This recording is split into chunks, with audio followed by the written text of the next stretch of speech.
Welcome to study channel. मेरा नाम है मोहम्मद कैसर। बिहार शिक्षक भर्ती से संबंधित बहुत ही महत्वपूर्ण अपडेट है। डॉक्यूमेंट वेरिफिकेशन यानी डीवी होने जा रहा है। इस संबंध में बीपीएससी नोटिस जारी कर दी है। कौन कौन से डॉक्यूमेंट्स की ज़रूरत पड़ेगी इस पर हम लोग बात करेंगे, तो लास्ट तक बने रहिएगा। यहाँ पर दोस्तों एक इम्पॉर्टेंट नोटिस है, क्लिक करके डाउनलोड करते हैं। इसमें आप देख सकते हैं बिहार लोक सेवा आयोग ने ये बताया है कि अब उनका डॉक्यूमेंट वेरिफिकेशन यानी डीवी होने जा रहा है। पहले माध्यमिक और उच्च माध्यमिक यानी क्लास 9, 10 टीजीटी, क्लास 11, 12 यानी पीजीटी के शिक्षकों का डीवी होगा। इसके बाद प्राइमरी का डीवी होगा। जो टीजीटी पीजीटी का डीवी होना है ये 4 सितंबर से शुरू होगा और 12 सितंबर तक चलेगा। इसी के बीच में आपको अपना डीवी कराना है। डीवी कहाँ पर होगा? तो जो बिहार राज्य के छात्र हैं वो अपने जिले स्तर पर अपना डॉक्यूमेंट वेरिफिकेशन जाकर करा सकते हैं। तो बिहार के छात्रों के लिए तो काफ़ी सुविधा है, लेकिन जो अदर स्टेट के छात्र हैं उनको जाना होगा पटना, बिहार की राजधानी पटना जाना होगा मुख्यालय पर, और वहां पर अदर स्टेट के छात्रों का डीवी होगा। देख सकते हैं अभ्यर्थी जो बिहार के हैं वो अपना सत्यापन अपने ज़िले के मुख्यालय पर कराना सुनिश्चित करें। तो ये चीज़ आप समझ सकते हैं। आप अपने सभी डॉक्यूमेंट्स को रेडी कर लीजिए। 4 सितंबर से आप अपने डीवी करा सकते हैं। प्राइमरी का डीवी लगभग 20 सितंबर के आसपास कराया जाएगा, ऐसा बीपीएससी के चेयरमैन साहब का बयान आया है। प्राइमरी के संबंध में जब नोटिस आएगी तो उसके बारे में मैं आपको जानकारी दूंगा, लेकिन डॉक्यूमेंट्स को लेकर हम लोग बात करेंगे सबके लिए, प्राइमरी टीजीटी पीजीटी के लिए, कि आपको कौन कौन से डॉक्यूमेंट्स रेडी कर लेने हैं। तो यहाँ पर दोस्तों रिजल्ट बीपीएससी ने नहीं दिया है, रिजल्ट से पहले ही डॉक्यूमेंट वेरिफिकेशन हो रहा है। एक और नोटिस है, इसे भी हम लोग देखते हैं। तो ये नोटिस है दोस्तों, दिव्यांगता प्रमाण पत्र से संबंधित टीजीटी पीजीटी के छात्रों के लिए बताया गया है कि वो अपना मेडिकल टेस्ट करवा लें 1 से लेकर 8 सितंबर के बीच में। अब डॉक्यूमेंट वेरिफिकेशन में क्या क्या चीज़ें लेकर जानी हैं ये सबसे ज़्यादा इम्पोर्टेंट है। तो सबसे पहली चीज़ आपको ये समझना होगा कि ऑनलाइन फॉर्म भरते समय आपने जो जो डिटेल्स भरी थी, जो जो डॉक्यूमेंट्स आपने अपलोड किए थे, आपको सभी ओरिजिनल डॉक्यूमेंट लेकर जाने हैं। तो फॉर्म में जो आपने डिटेल्स भरी थी, जो जानकारी दी थी, अब उसका वेरिफिकेशन होगा कि आपने जो चीज़ें बताई हैं, जो डॉक्यूमेंट्स अपलोड किए हैं वो सही हैं या नहीं। तो सबसे पहले तो आपको अपने 10th की यानी कि हाई स्कूल की मार्कशीट और सर्टिफिकेट ये लेकर जाना है। सभी डॉक्यूमेंट ओरिजिनल होने चाहिए। यदि किसी का 10th का मार्कशीट और सर्टिफिकेट एक ही साथ है तो आपके पास एक ही डॉक्यूमेंट होगा। जिनका अलग अलग है मार्कशीट और सर्टिफिकेट, तो आपको दोनों लेकर जाना है। 10th की मार्कशीट से आपका नाम, डेट ऑफ बर्थ वगैरह ये सारी चीज़ें मैच कर ली जाएंगी, तो ये आपके पास होना ही होना चाहिए। दूसरा है आपका 12th का मार्कशीट और सर्टिफिकेट, ये सारी चीज़ें आपने फॉर्म भरते समय भरी थी। तीसरे नंबर पे आएगा आपका ग्रेजुएशन की मार्कशीट और सर्टिफिकेट। यदि किसी के पास सर्टिफिकेट नहीं है तो प्रोविजनल से काम चल जाएगा, लेकिन कोशिश करें यदि आपको मिल सकता है सर्टिफिकेट तो ओरिजिनल निकालवा लें, नहीं है तो प्रोविजनल लेकर आप जाएं। मार्कशीट में आप अपने सभी ईयर की मार्कशीट रख लीजिएगा, ना सिर्फ फाइनल ईयर की बल्कि फर्स्ट ईयर सेकेंड ईयर सब रख लेते हैं तो कोई समस्या नहीं आएगी।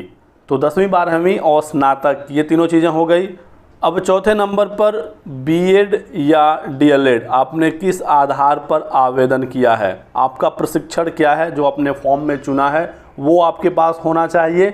5वें नंबर पर आते हैं तो प्राइमरी के केस में जिनका सीटेट है, जिन्होंने सीटेट भरा है अपने फॉर्म में, सीटेट पेपर 1, वो अपना सीटेट का सर्टिफिकेट ले लेंगे। सर्टिफिकेट मार्कशीट दोनों रख लीजिएगा।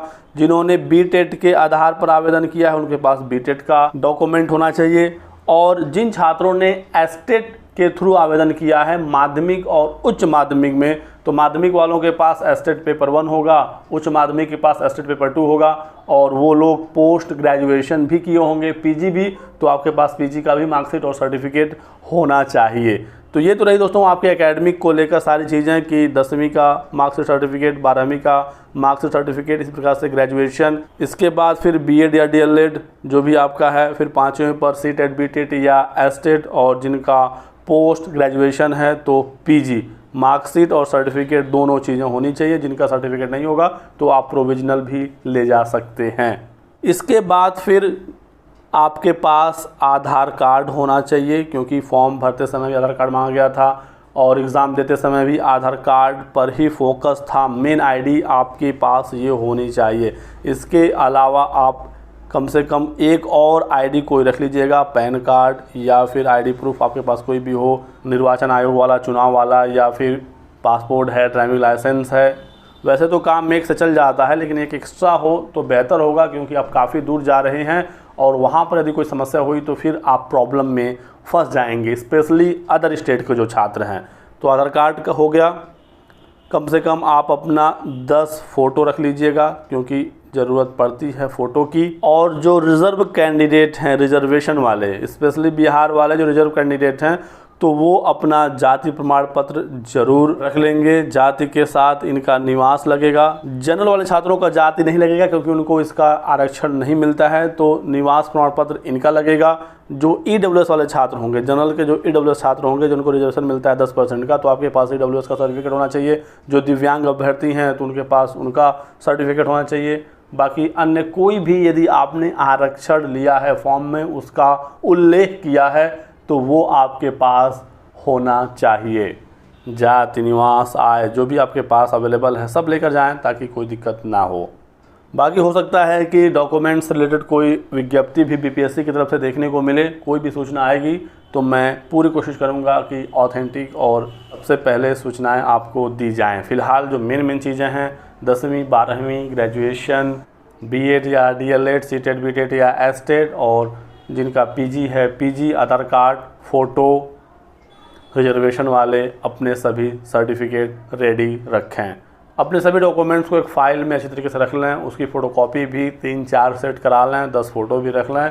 फ़ोटो पासपोर्ट साइज रखें, नया रखें। कोशिश करें कि जो अपने फॉर्म में फ़ोटो अपलोड किया है एडमिट कार्ड डाउनलोड करते समय, वो वाला फ़ोटो ज़रूर रखें। बाकी बिना रिज़ल्ट का DV होने जा रहा है, तो काफ़ी छात्रों को अब भी डाउट होगा जाएं ना जाएं, स्पेशली प्राथमिक में BEd वाले, क्योंकि स्थिति अभी भी स्पष्ट नहीं हुई है। हालांकि खतरे BEd के लगातार बढ़ते जा रहे हैं।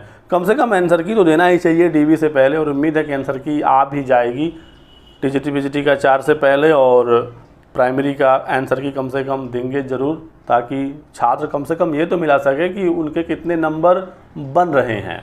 DV इस वजह से पहले कराया जा रहा है, ताकि जो गलत स्टूडेंट हैं, जिनके पास वांछित डॉक्यूमेंट्स नहीं हैं, उनको पहले ही छांट दिया जाए और उन्हीं बच्चों का रिज़ल्ट जारी किया जाए जिनके पास सारी एलिजिबिलिटीज़ हैं, वो ज्वाइन कर सकें। नहीं तो क्या होता है कि रिज़ल्ट जारी हो जाता है, बाद में काउंसलिंग में कुछ लोग बाहर होते हैं, फिर वो सीटें खाली रह जाती हैं, फिर उन खाली सीटों पर वेटिंग लिस्ट, सेकेंड लिस्ट और तमाम तरह की समस्याएं आती हैं, तो वो प्रोसेस काफ़ी लंबा हो जाता है। DV पहले कराने से ये फ़ायदा है कि गलत जो होंगे उनको पहले ही बाहर कर दिया जाएगा। लेकिन अब मामला यही है कि अदर स्टेट को एक बार फिर से बिहार का रुख करना पड़ेगा। एक बार ऐसे ही छात्रों को काफ़ी परेशानी हुई एग्ज़ाम देते समय, एक बार फिर से अब पटना जाना पड़ेगा। तो ये रही दोस्तों आज की वीडियो में कुछ बहुत ही महत्वपूर्ण अपडेट।